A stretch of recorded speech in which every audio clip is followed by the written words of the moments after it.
Right, let's get right into it. Today, we're diving into a really fascinating psychological puzzle. How can humiliation, an experience that society tells us is deeply negative, actually be the source of intense arousal for some people? We're going to break down the engine that makes this powerful dynamic tick. So, where do you even start with something like this? I mean, it seems to fly in the face of everything we're taught about desire, about ego, about what's supposed to feel good. How is it possible for shame and pleasure to not just coexist, but to actually fuel one another? That's the core mystery we're going to unpack.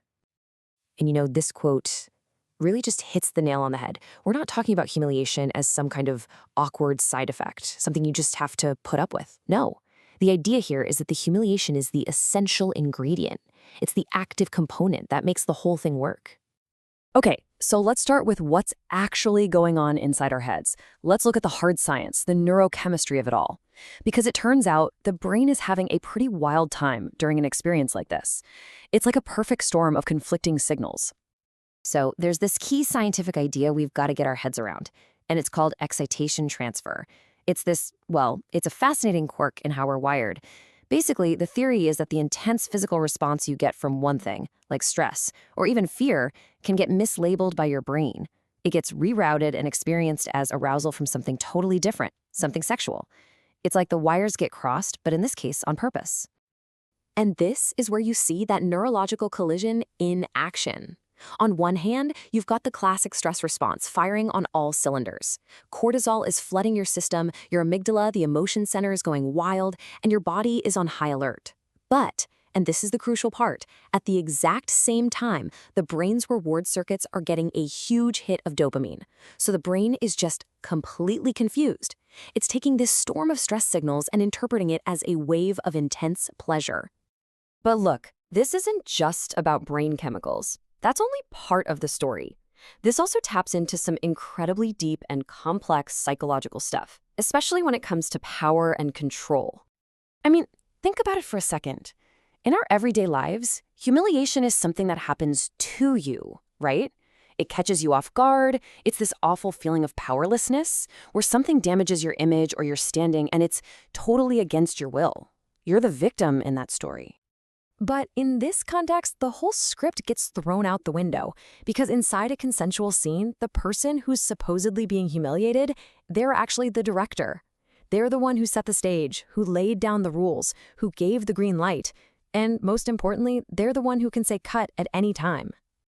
And this leads to something psychologists call paradoxical power. And it's a fascinating idea. It's being in control of losing control. It's this really intoxicating state where you're the one orchestrating your own submission. You're the master of your own powerlessness. And that act of directing it, well, that's its own kind of ultimate power. Okay, so that idea of control, of power, it leads us down another really interesting path. We're talking about another huge psychological engine at play here, and this one is all about dismantling our traditional ideas of what it means to be a man. So let's just walk through how this works, step by step. First, you absorb all these social scripts, right? You grow up hearing that a man's worth is tied to being dominant, to being in charge, especially sexually. Then, you confront a failure. You witness a direct violation of those rules you've had drilled into you. This can trigger what feels like an ego death, the shattering of that constructed self-image. But here's the twist. When you survive that worst-case scenario in a safe, consensual space, well, that's where the liberation comes from. It's this incredible freedom from the weight of all those rigid expectations. All right, so beyond identity and power dynamics, there's another force at play here, and it's a big one. It's that simple, primal thrill of doing something you're not supposed to do. As humans, we are just wired to be drawn to the forbidden. And what's happening here isn't just breaking one little rule. It's like a head-on collision of some of our culture's deepest, most powerful taboos. You're dealing with infidelity, inadequacy, the whole idea of monogamy, and even the taboo of enjoying humiliation itself. Just stepping into that forbidden zone generates its own kind of psychological electricity. That little voice saying, "this is wrong," is actually a huge part of what makes it feel so right. So, what's the actual mechanism that makes breaking these rules feel so intense? Well, when you boil it all down, at the very heart of it is comparison. A direct and, yeah, often pretty brutal comparison. And you can see that power dynamic laid out perfectly here. One person is cast in the role of the observer, the subordinate. The other is the performer, the dominant one. This creates this incredibly stark primal status difference. And being deliberately put into that lower status position, that's what creates the intense emotional charge. What we're really talking about here is a form of emotional masochism. It's the psychological version of physical masochism, finding pleasure and arousal in what is, by all accounts, controlled emotional pain. And for that alchemy to work, the sting of shame, the humiliation, it has to feel real. That's what allows it to be transformed from something painful into something profoundly erotic. Okay, so we've looked at the brain chemistry, we've talked about paradoxical power, the deconstruction of masculinity, and the thrill of breaking taboos. Now, let's pull all these different threads together and see how this whole engine actually works.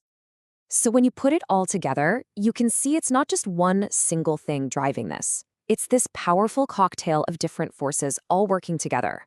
You've got the brain's own neurochemical confusion mixing with the intoxicating feeling of controlling your own surrender.